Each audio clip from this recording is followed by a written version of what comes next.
गुरुदेव के चरणों में कोटि कोटि प्रणाम, गुरु शक्तियों के चरणों में कोटि कोटि प्रणाम। आज हम दशावतार सीरीज का लास्ट वीडियो बना रहे हैं, जिसमें हम कल की अवतार को डिकोड करेंगे। तो हर अवतार उन्होंने अधर्म का नाश करने के लिए ही लिए थे, तो ये अवतार भी उन्होंने उसी वजह से लिया है। पर अगर हम स्टेप बाय स्टेप देखते जाएं, तो फर्स्ट अवतार जो लिया था उसमें उन्होंने एक ही राक्षस को मारा था, सेकेंड अवतार में भी एक ही राक्षस को मारा है।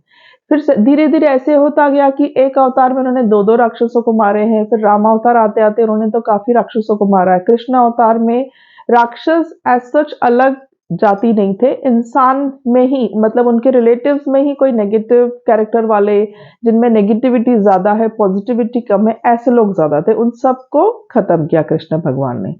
तो ऐसे धीरे धीरे जब ये करंट युग आया, जो कलयुग आया, हम कलयुग में जी रहे हैं, तो ये युग आते आते भी ऐसे होने लगा कि राक्षस एज सच सेपरेट नहीं है।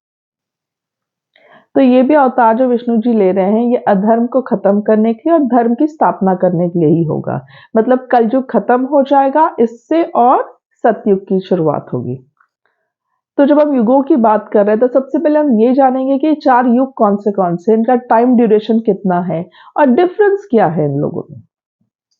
अब इन चार युगों को एक्सप्लेन करने के लिए एक छोटा सा चार्ट बनाया है, अगर आप देख सकते हैं। तो सतयुग जो है उसे हम गोल्डन एरा भी कहते हैं। गोल्डन एरा मतलब जो करेंसी थी उस वक्त डील करने की, वो थी सोना, गोल्ड। त्रेता युग में करेंसी थी सिल्वर। द्वापर युग में थी ब्रॉन्ज, तांबा जिसे हम कहते हैं, तांबे के सिक्के, तांबे के बर्तन बहुत थे। और कलयुग आते आते जो मोड ऑफ करेंसी हो गई, पैसे जो हम बोले, वो हो गया आयन, लोहे की चीजों में हम डील करते हैं। लाइफ स्पैन अगर हम देखें तो सतयुग में 1 लाख ईयर्स तक लोग जिंदा रहते थे। त्रेता युग में 10,000 साल लोग जिंदा रहते थे। द्वापर युग आते आते 1000 साल जिंदा रहते हैं। और कलयुग में 100 साल की हमारी एज लिमिट है। अगर हम देखें तो कलयुग स्टार्ट हो गया भी अभी काफी टाइम हो चुका है, तो अभी 100 से भी कम एज हो गई हमारी, अराउंड 70-80, ये हमारा नॉर्मल लाइफ स्पैन हो गया है। अब ये अगर हम लाइफ स्पैन देखें तो इससे हमें बराबर पता चलता है, जो हम लोग अपने ग्रंथों में पढ़ते थे कि इस ऋषि ने 1000 साल तपस्या की, उस ऋषि ने 10,000 साल तपस्या की। क्योंकि अगर वो सतयुग के हैं तो उनका लाइफ स्पैन 1 लाख ईयर तो था ही, तो उसमें से 10,000 20,000 साल तो वो तपस्या कर ही सकते थे। सिमिलरली अगर हम कैरेक्टर्स की बात करें तो सतयुग में था ना 100% पॉजिटिव कैरेक्टर था, किसी भी इंसान में नेगेटिव कैरेक्टर बिल्कुल नहीं था। त्रेता युग आते आते ये पॉजिटिव कैरेक्टर 75% हो गया और 25% इसमें नेगेटिव क्वालिटीज आ गई। द्वापर युग आते आते ये 50-50 हो गया, मतलब पॉजिटिव भी उतना ही, नेगेटिव भी उतना ही। कलयुग आते आते स्टार्ट तो 50-50 से हुआ था, पर कलयुग आते आते अब जैसे जैसे बढ़ता जा रहा है कलयुग का टाइम, तो ये कैरेक्टरिस्टिक्स भी पॉजिटिव हमारी 25% तक पहुंच चुकी है और नेगेटिव कैरेक्टर्स 75% हो गए। अगर हम ड्यूरेशन की बात करें तो सतयुग जो है वो 17,28,000 तक का उसका टाइम ड्यूरेशन था। त्रेता युग जो है वो 12,96,000 साल, ईयर्स का ड्यूरेशन था। द्वापर युग का ड्यूरेशन था 8,64,000 और कलयुग का ड्यूरेशन है 4,32,000। तो इस तरह से अगर हम टोटल लें तो चार युग का जो ड्यूरेशन होता है वो 43,20,000 ईयर्स का होता है। तो इसको हम 4.32 मिलियन ईयर्स भी कहते हैं। अब ये चार युग, तो इस तरह से ये चार युग साइकिल में चलते हैं। जब 71 साइकिल्स हो जाते हैं तो बनता है एक मनवंतर। ऐसे टोटल 14 मनवंतर जब बनते हैं तब ब्रह्मदेव का एक दिन, जिसे हम एक कल्प कहते हैं, वो होता है।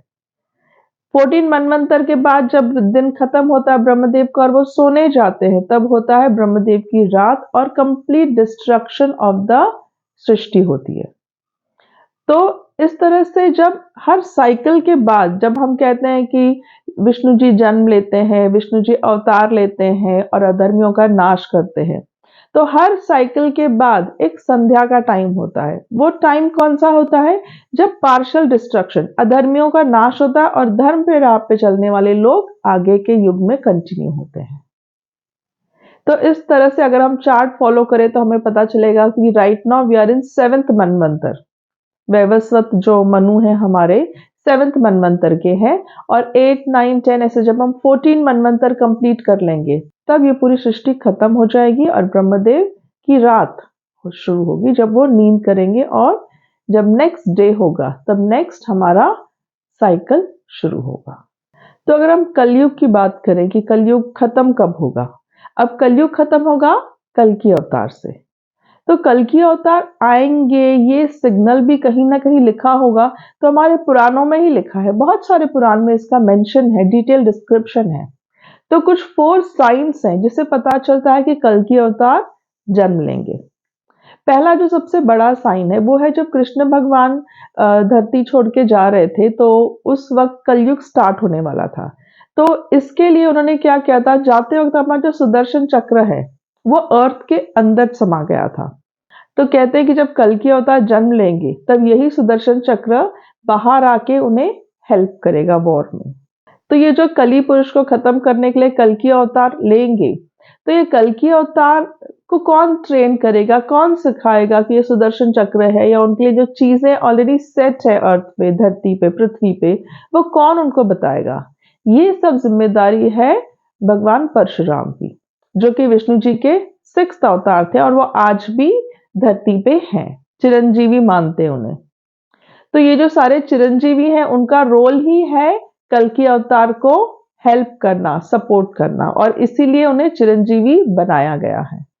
और ऐसे ही कुंती पुत्र कर्ण, उनका जो कवच और कुंडल लिया गया था, तो कहते हैं कि ये कवच और कुंडल आज भी पुरी के कोणार्क टेम्पल में समुद्रदेव और सूर्यदेव ने सुरक्षित रखा हुआ है, उसका प्रोटेक्शन कर रहे हैं वो। और जब कल की अवतार आएंगे तो उन्हें वो दिया जाएगा। एक और चीज है, 4th आइटम, वो है जगन्नाथपुरी का जो मंदिर है। हम सबको पता है कि उसमें जो भगवान की जो मूर्ति है, कहते हैं कि उसमें उनका दिल धड़कता है। तो ये जो दिल है ना, ये पॉजिटिव एनर्जी देगा उन्हें इस कली पुरुष को डिस्ट्रॉय करने के लिए। अब इनके फैमिली के बारे में बताया गया है कि कहाँ जन्म लेंगे, संबलपुर गांव में जन्म लेंगे। कौन सा दिन? बताया गया कि श्रावण महीना होगा, उसका जो शुक्ल पक्ष का 6th डे होगा, उस दिन वो जन्म लेंगे। और अभी से ही हम उस दिन को कल की जयंती के रूप में मानते हैं। वो 5th बेटे होंगे, वो उन्हें प्रिपेयर किया जाएगा जब वो काफी बड़े हो जाएंगे और समय आएगा युद्ध का, तब उन्हें परशुराम जी प्रिपेयर करके सारी चीजें उन्हें समझा देंगे। उनके गुरु होंगे परशुराम। अब मैंने कहा कि समय आने पे, तो समय कैसे पता चलेगा आ गया है? कल की अवतार कली पुरुष को मारने के लिए जन्म लेंगे। अब ये कली पुरुष कहाँ है, वो कब पैदा होंगे? अब कलयुग आया है तो कली पुरुष की वजह से ही आ गया है, तो हमें वो दिखाई क्यों नहीं देते? अब इसके पीछे भी एक स्टोरी है। समुद्र मंथन का वीडियो मैंने आपको बताया ही है कि उस वीडियो में कैसे देवता और असुर मिलके समुद्र का मंथन कर रहे थे। तो उसमें से जो पहली चीज जो निकली थी, हलाहल विष, जिसे शंकर भगवान ने ग्रहण किया था, तो उस विष की कुछ बूंदे कली नाम का जो राक्षस था उसके ऊपर गिरी, तो उसका शरीर खत्म होने लगा। पर क्या हुआ कि जब अमृत निकला और जब देवता असुर अमृत के लिए लड़ाई कर रहे थे कि हमें चाहिए हमें चाहिए, तो उस चक्कर में भी कुछ बूंदे, जिसे मैंने बताया था कि धरती पे कुछ पार्ट्स पे गिरी थी, तो उसकी कुछ बूंद कली राक्षस के ऊपर गिरी। तब उसका शरीर खत्म हो चुका था, सिर्फ आत्मा बची थी। तो वो बूंद गिरने की वजह से उसकी जो आत्मा है वो अमर हो गई। तो आज इस कलयुग में ये जो कली पुरुष है, ये नेगेटिव एनर्जी सिर्फ आत्मा है, तो नेगेटिव एनर्जीज के फॉर्म में, नेगेटिव क्वालिटीज के फॉर्म में ये जिंदा है।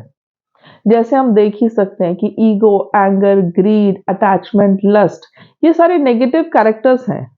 लाइफ स्पैन जो है वो कम होता जाएगा, धर्म कम होता जाएगा, कैरेक्टर्स जो है वो पॉजिटिव कैरेक्टर्स कम होते जाएंगे, नेगेटिव कैरेक्टर्स बढ़ते जाएंगे। और धीरे धीरे एक ऐसा टाइम आ जाएगा कि जिसके पास जितना ज्यादा पैसा है, मनी पावर, वही ज्यादा सही इंसान, वही ज्यादा सक्सेसफुल इंसान माना जाएगा। लोग सिर्फ पैसे कमाने के लिए ही जिएंगे। तो ये कुछ पॉइंटर्स हैं, ये पॉइंटर्स बताएंगे कि कली पुरुष की जो नेगेटिविटी है वो बढ़ती जा रही है, और धीरे धीरे जब ये मैक्सिमम हो जाएंगी तब कली पुरुष को एक फिजिकल फॉर्म मिल जाएगा, और इसी फॉर्म को खत्म करने के लिए कल की अवतार आएंगे। साइंटिफिकली भी अगर हम इस पॉइंट ऑफ व्यू को देखें तो हम कहते ही हैं कि वाटर लेवल बढ़ता जा रहा है, ग्लोबल वार्मिंग की वजह से ग्लेशियर्स मेल्ट हो रहे हैं, तो सी का पानी बढ़ता जा रहा है। धीरे धीरे ये इतना बढ़ जाएगा कि लैंड खत्म होता जाएगा।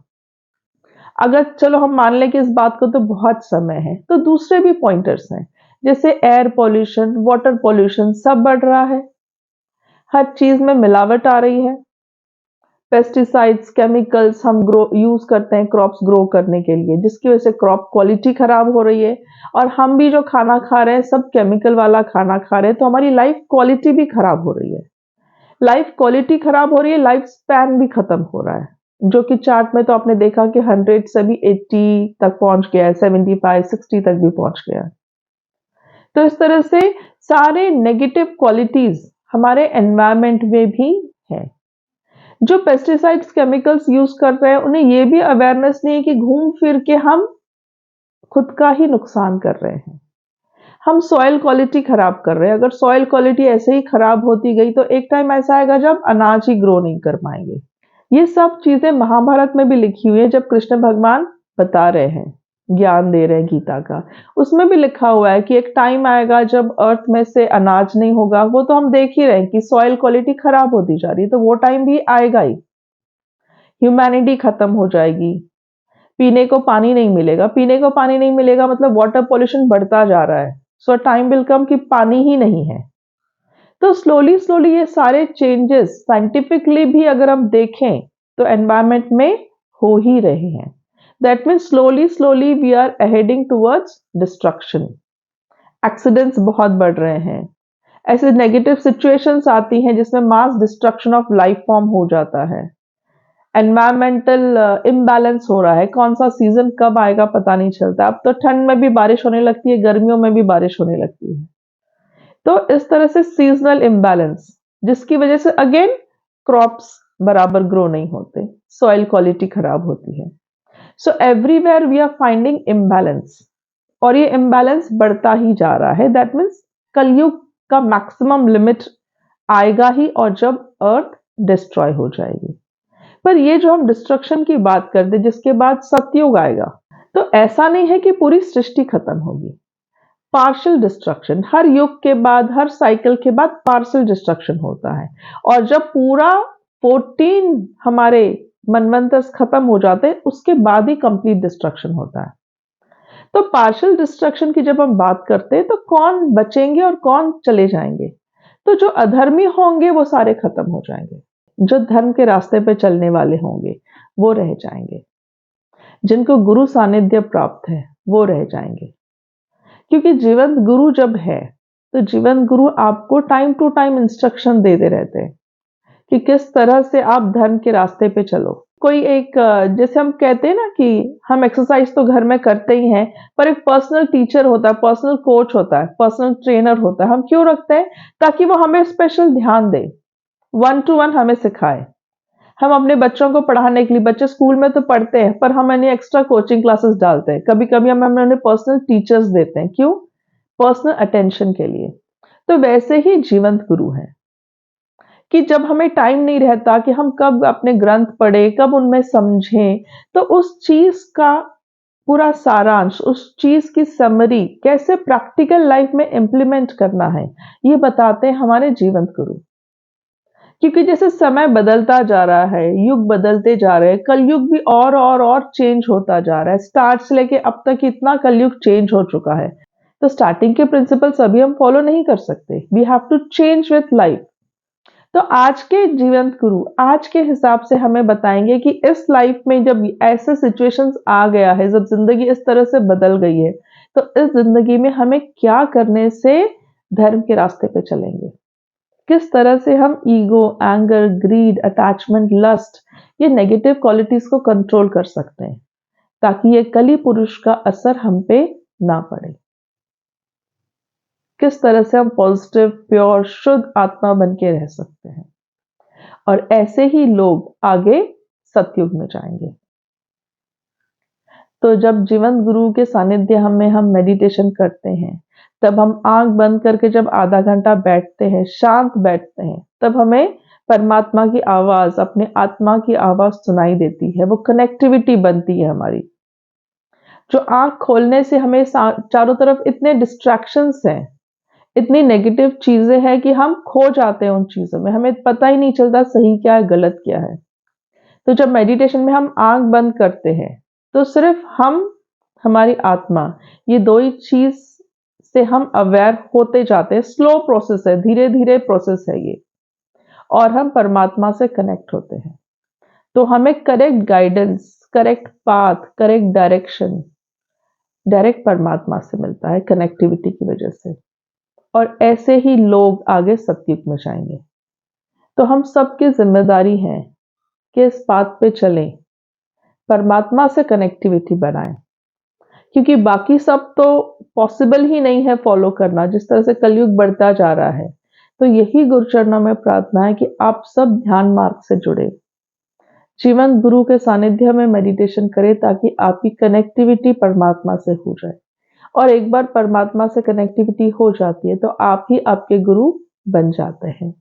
आपको बाहर किसी भी हेल्प की जरूरत नहीं है, क्योंकि डायरेक्ट परमात्मा ही आपको गाइड करने लगते हैं। ये स्टेज आपके भी जिंदगी में आए, और ये एक हेरिटेज है जो आप आगे वाली जनरेशन को पास करो, जिन्हें इनकी बहुत जरूरत पड़ने वाली है। यही गुरुचरण में प्रार्थना है। आप सबको स्वामी जी का खूब खूब आशीर्वाद। जय बाबा स्वामी।